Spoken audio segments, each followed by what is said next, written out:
For this example, what we're going to be doing is we're going to be creating a very simple class to count calories.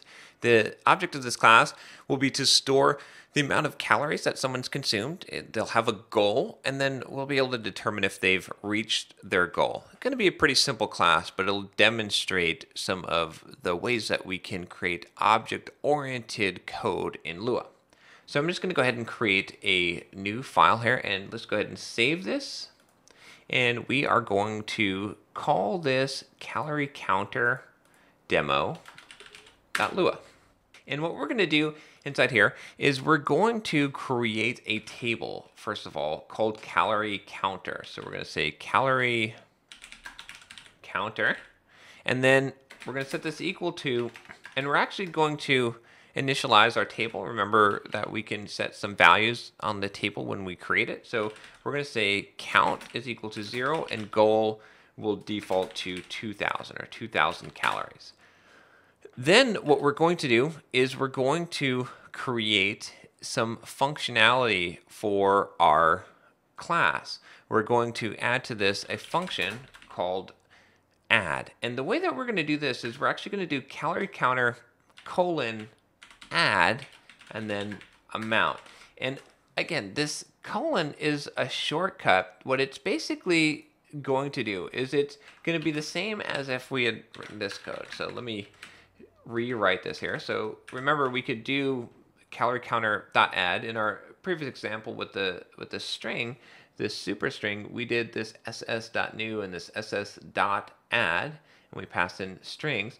But what this does with the colon is it essentially does this here, and it automatically passes in calorie counter as a variable called self for us. So we don't have to write this code out. This is essentially equivalent of that. So what we can do instead now is just rely on having a variable called self, or a parameter called self, that we can utilize in here that's going to give us access to the table that this was defined on. So now we can do something like this. We can say self.count equals self.count plus amount in order to add the amount to the count, and we're going to have that count that came from this calorie counter.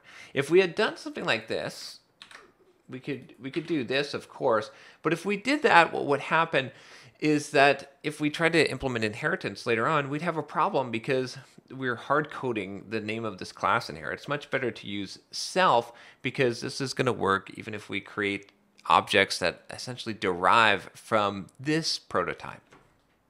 And it'll make more sense when we get into inheritance. But for now, just remember that you can use this colon syntax as a shortcut.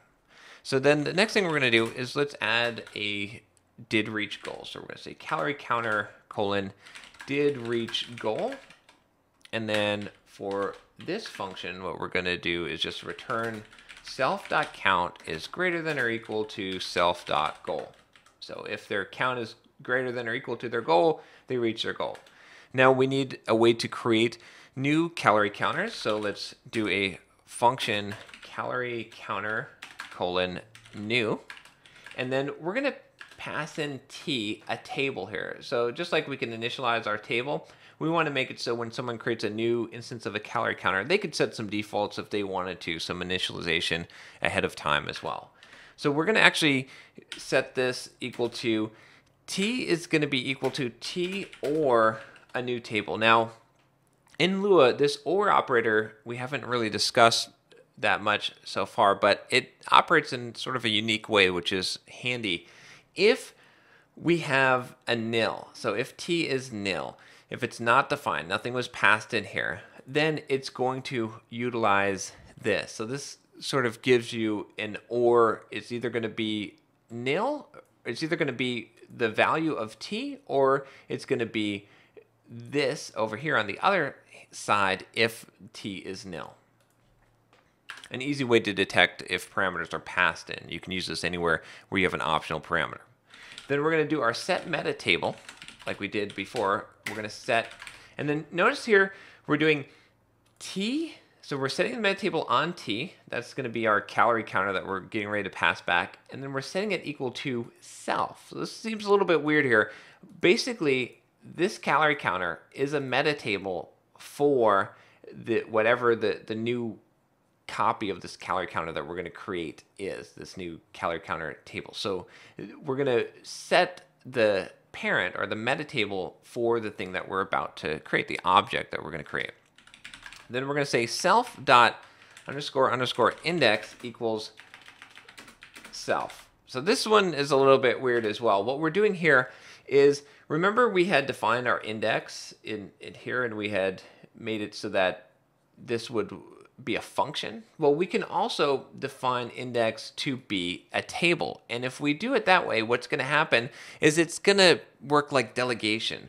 So anytime that a key isn't found on our table, it's going to use whatever's defined on whatever table we've set here for index. So in our case, it's going to be self. So it's going to look up on itself the method. And since we're going to be since the meta table for t is equal to self, what will happen is, let's say that we call some method that doesn't exist on t. Well, then it's going to look at its meta table, which will be this calorie counter, and then it's going to delegate any calls to calls that are defined on calorie counter. So you can see how this is setting up this framework. So basically, we'll have access to add and did reach goal. This will automatically work. That's how we're basically giving this instance of this table access to these methods.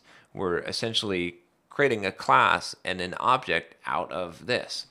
So let's go ahead and return t. And now we have our calorie counter class.